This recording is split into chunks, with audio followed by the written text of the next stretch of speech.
Hi, this is Tim from isthisanygood.com, and I'm here with a review of the Nikon Coolpix S9100.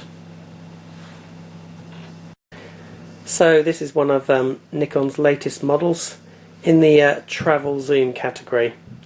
As you can see probably from the front, it's 12.1 megapixels, so they haven't gone too over to the top with the amount of megapixels, because a lot of cameras now are sort of throwing out 16 plus megapixels, which on a small sensor just isn't working well. And it also comes with a backside illumination CMOS sensor, so that should help with the noise levels. And as you can see again from the front, it's got an 18 times wide zoom, so that really is zooming it out to the max.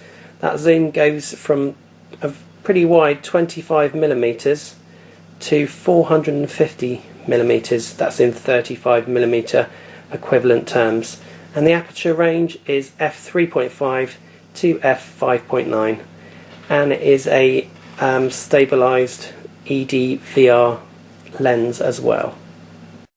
So looking at the top of the camera, you've got a pop-up flash, and you've got the stereo microphone there on the top, which is useful for the camcorder settings.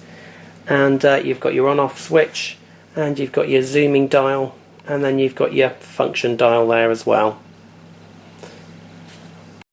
Okay, so moving on to the back, you can see the rather nice 3-inch screen, which is a very high resolution, 921,000 pixels. So it's a very good, lovely clear screen. Even in strong sunlight, it works pretty well. It's not tiltable or anything like that, but it's obviously fixed, but it still works very well, like I said, in strong sunlight, so that's very good news.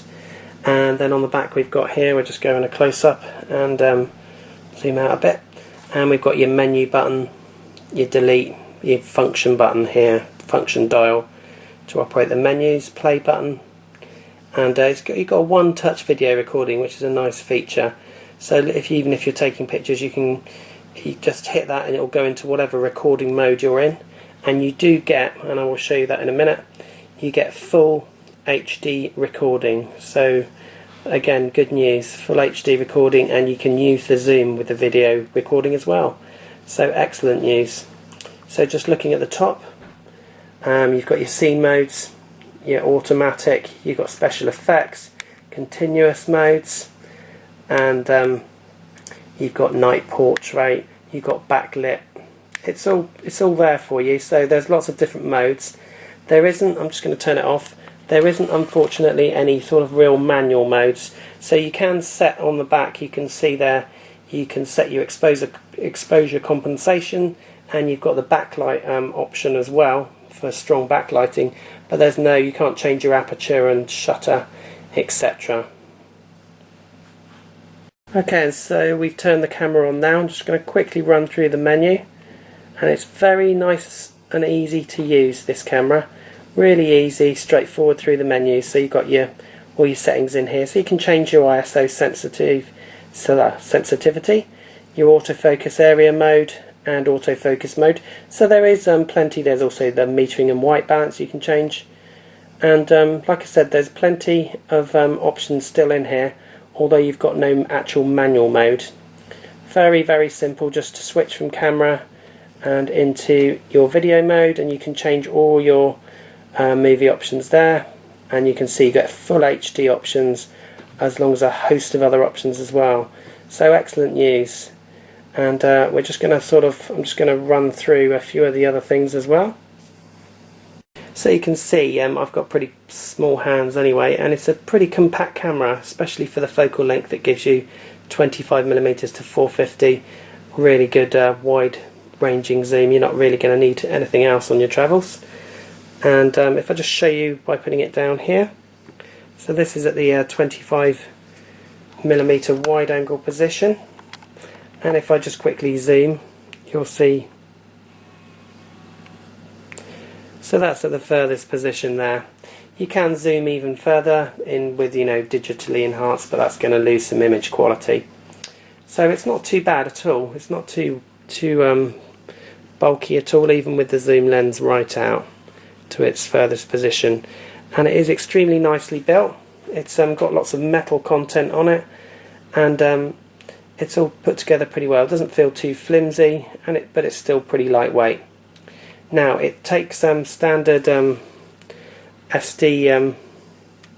If I show you the bottom, it takes standard SDHC cards or something like that. You probably want one of those faster ones when you're recording HD video. And the only annoying thing I'll point out to you is that it doesn't come with an AC adapter, and you have to charge it through the camera, but rather than plug it into the side, you have to plug it into the bottom. So you probably might want to get yourself an AC adapter so you can charge your battery separate, because otherwise you're going to have your camera on its back while it charges through the camera. That's just one minor gripe with it. It all feels pretty nice and it all works really well. Now I'm just going to just basically tell you about the image quality next. So finally, the image quality. Well, it's got an ISO range of 160 to 3200, and the ISO from 160 to 400 is pretty good. It's very good on the lowest mode, which is 160, which is actually quite high as a starting point, but still it performs very well. Very low noise and good detail and very nice image quality overall. And even when zoomed out to 450, it is possible to get static shots in good light. Obviously in the dark, if you're trying to film a concert, you're going to struggle anyway. You're going to want to get yourself a tripod or something like that. But overall the image quality, even when zoomed out, is very good. And the picture quality overall I'm being very impressed with. And overall I am indeed very impressed with this camera. Very functional, loads of little features for you to play around with. Like I said, it hasn't got any true manual features, but really I don't think that matters too much with with this type of camera. I don't think that matters that much with setting the aperture and shutter.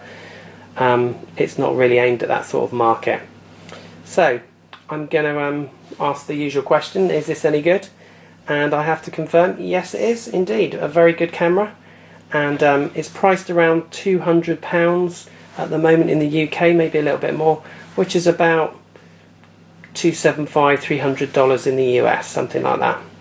So is it any good? It is a very good camera, as I said, and I'm going to give it a score of 8 out of 10. So this has been Tim at isthisanygood.com. Thanks for watching.